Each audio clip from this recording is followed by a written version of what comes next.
One, two, three. Hello, my name is Parker Lippold, And I'm Alex Trout. and this is our final project for our economics class for macroeconomics. And we decided to do Canada for our country to research. Yeah. And they have 34.75 million people. And they have a GDP of $1.78 trillion, and that's United States currency. So for resources, we're going to go ahead and talk about land. And by land, I mean forestry. They have about 400 million acres of forest throughout their country from sea to sea. And the forest industry is booming now because of this and because of the U.S. housing market increasing, which also means that they have 200 communities devoted just to forestry, which is cutting down the trees, milling them, getting the lumber ready to ship out and for an export that they use. And this has created about 600,000 jobs nationwide, and it's actually increased 3.2%. And this is because of the American housing industry increasing and more building in China. Also, they're expanding more and they're trying to get more factories because all the business going overseas. The paper production actually is down 9.2% because of the digital age. People are not buying many paperback books or textbooks or anything. They're going more online. They're getting their ebooks. They're reading their books and magazines on their Kindles or their iPads or their computers. And so people aren't buying regular books anymore. So the paper industry is going down, and they believe that it's going to continue to go down also with more and more technology coming out and more innovation and everything. But they do expect the lumber and forestry jobs to increase because of more houses are being built. And here, just in Phoenix, we see the expansion down in Queen Creek and Santan Valley. More houses and more communities are being built every day. So we need all that lumber that we can get. All right. So next for resources, we'll talk about education in Canada. And in Canada, their grade school is K through 12. All schools in Canada are actually accredited. In the U.S., some are accredited, some aren't. So that's a big plus in Canada. And then also, they only have government certified teachers that are allowed to teach.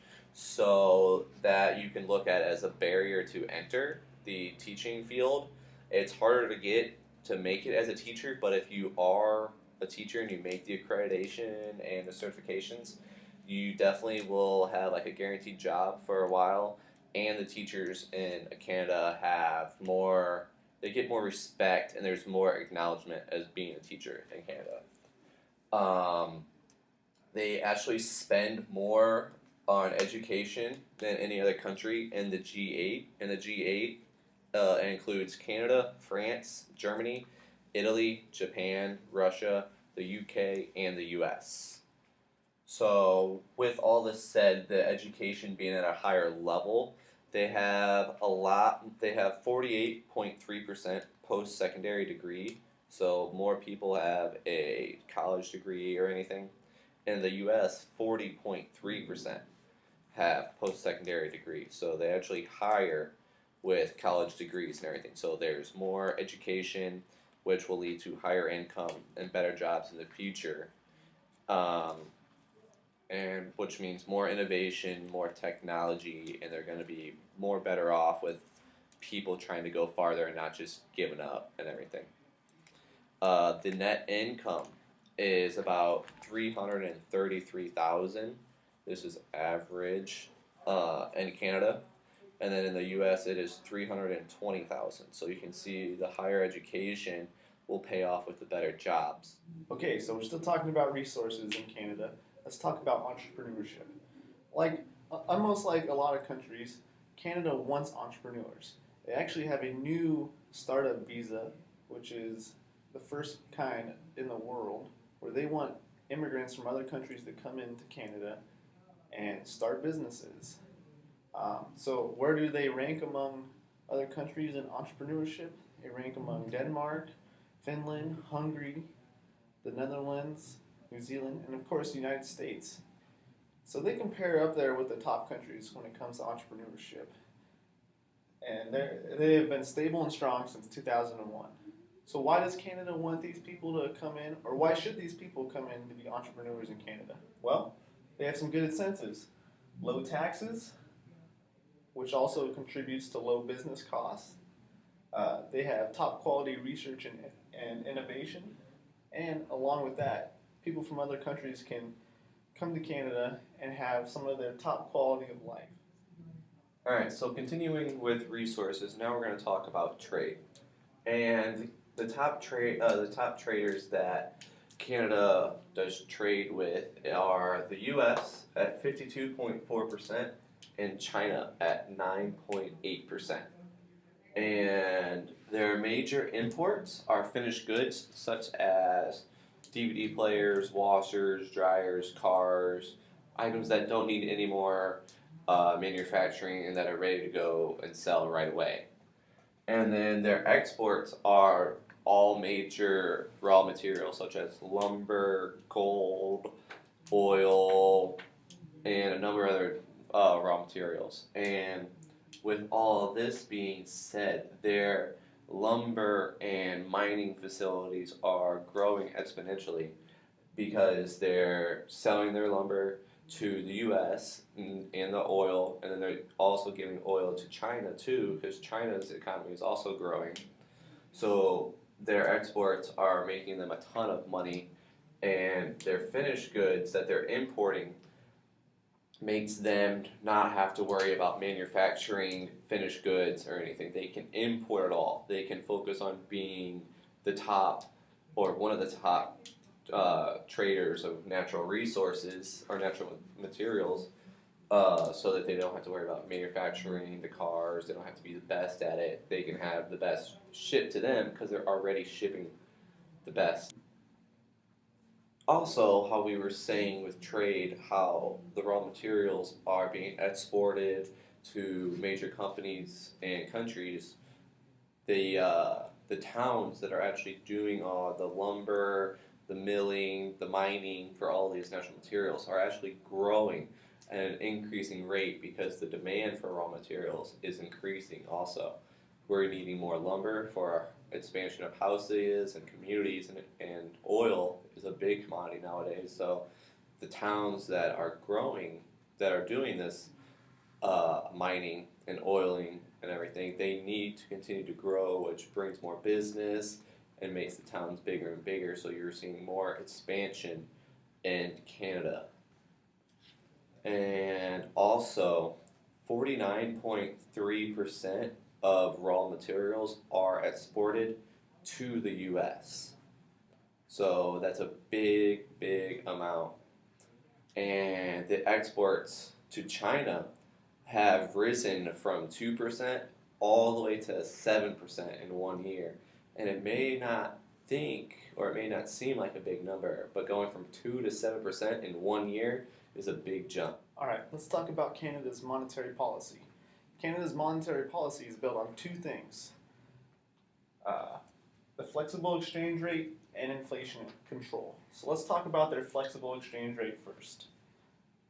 This allows them to pursue an independent monetary policy that suits the value and needs of their economy and acts as a shock absorber. Because there's a target for inflation, this preserves the value of the Canadian dollar, so there's really no external value for their currency. So what is this really saying?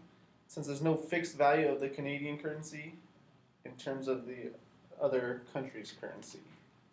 So the exchange rate for the Canadian dollar is determined by the demand and supply of Canadian dollars in foreign exchange markets. So what does this really affect? It affects the relative interest rates. Higher interest rates would attract investors to the Canadian dollar, boosting the value of their currency. But if inflation is higher somewhere else, then it would erode the value of the Canadian dollar. What else does this affect? The short-term capital flows. International money flowing into Canada raises the value of the Canadian dollar, and if money is flowing out of Canada, it erodes the value of their dollar. So, what is the purpose of the flexible exchange rate? It's to protect the value of the Canadian dollar. The more money coming in and people investing from other countries helps boost the value of the dollar, and money flowing out of the country helps erode the value of the dollar. Okay, now that we've talked about the first key in the monetary policy, which was the flexible exchange rate, let's talk about key number 2, inflation control. Now, this is really the heart of Canada's monetary policy, in which the Bank of the Government of Canada jointly adopted in 1991. And they have renewed this 5 times, the last one being in November of 2011. And this is going to be acceptable for another 5 years in 2016. The target for inflation is 2%. And that's right in the midpoint of the range where they want it, which is between 1 and 3%. So what does this really mean? The inflation targeting is very symmetric. Canada's monetary policy functions symmetrically around the inflation target. In other words, the bank is equally concerned about inflation rising above or falling below the target, and will act to rein in or boost the demand in order to bring inflation down or to push it back up 2%. So an approach guards against both high inflation and persistent deflation. They really want to focus on that 2% target goal. Alright, so now we're going to talk about the changing of resources. The resources aren't really changing too much, but it is the amount of the resources that are changing. Canada is exporting more and more raw materials to other nations, mostly the US and China. And with all of this increase in exports, mining towns and lumber towns, forestry towns are increasing.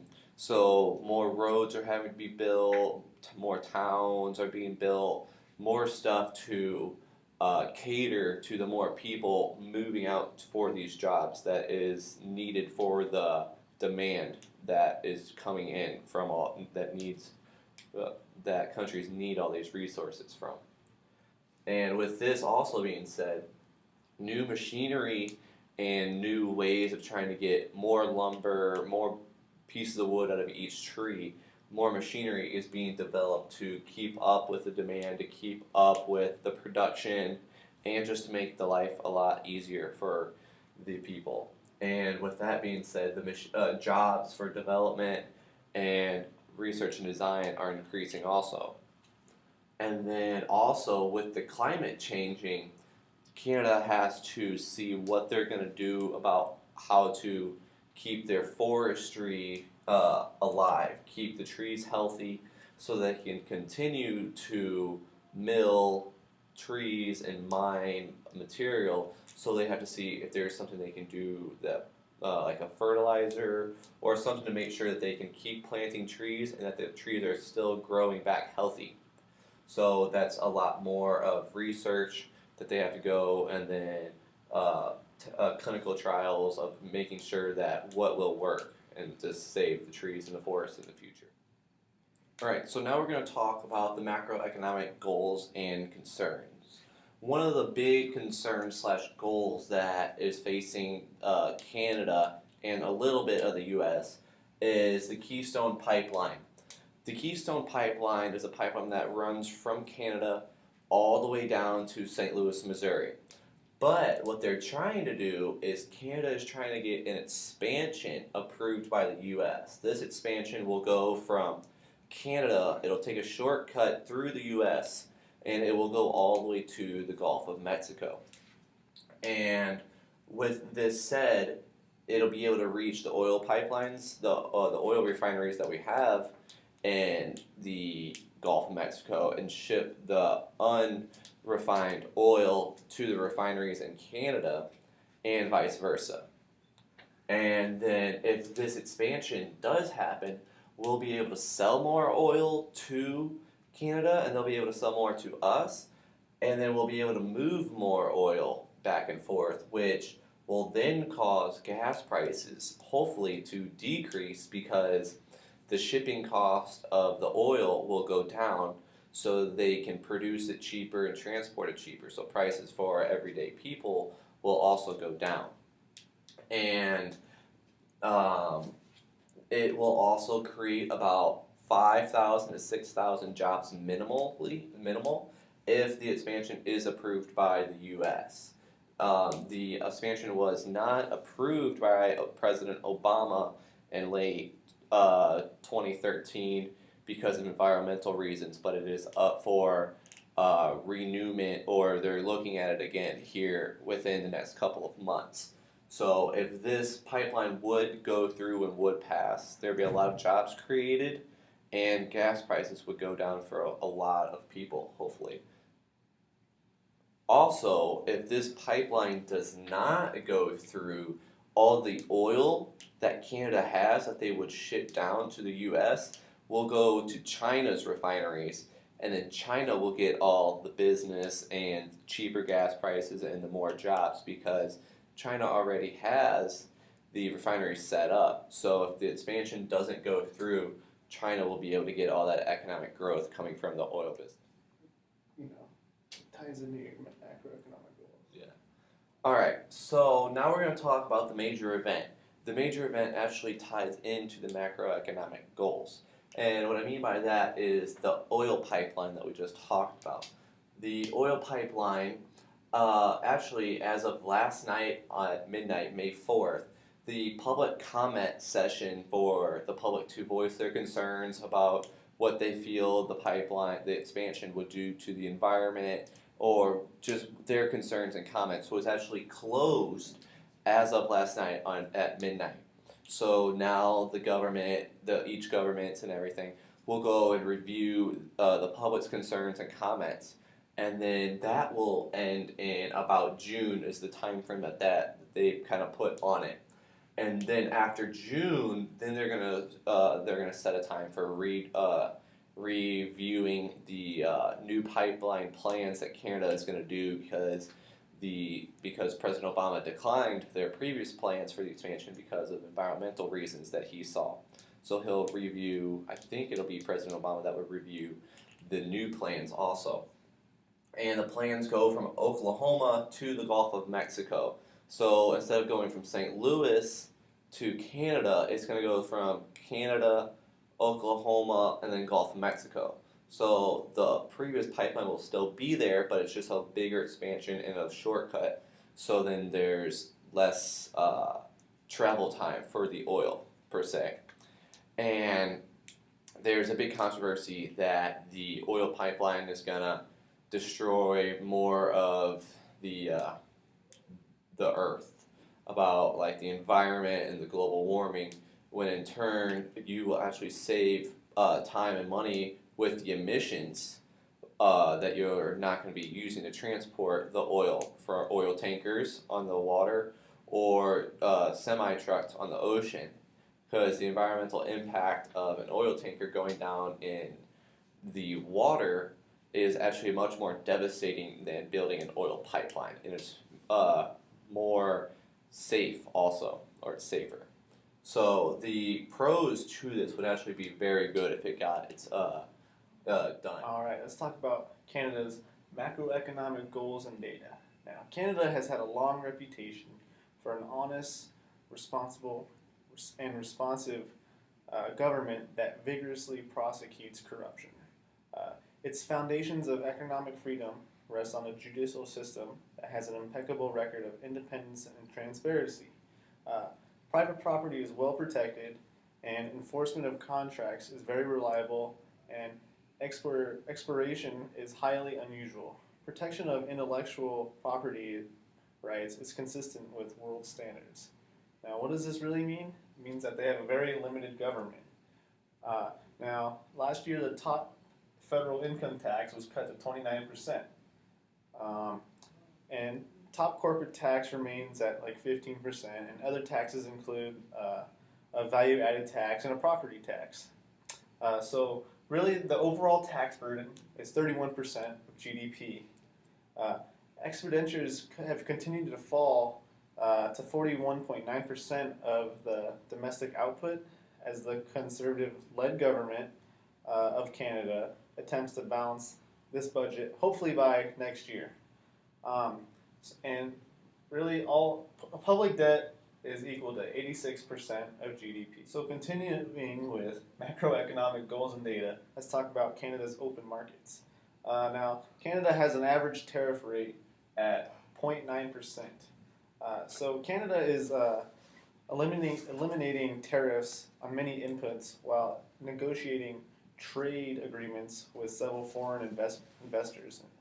And the financial sector provides a full range of competitive services, and it remains very dynamic. The six main banks continue to dominate the sector, although it has become very easy for foreign banks to enter the market. All right, so that is our presentation about Canada and Canada's economy. We hope you enjoyed it. Thanks for watching, and go Canada.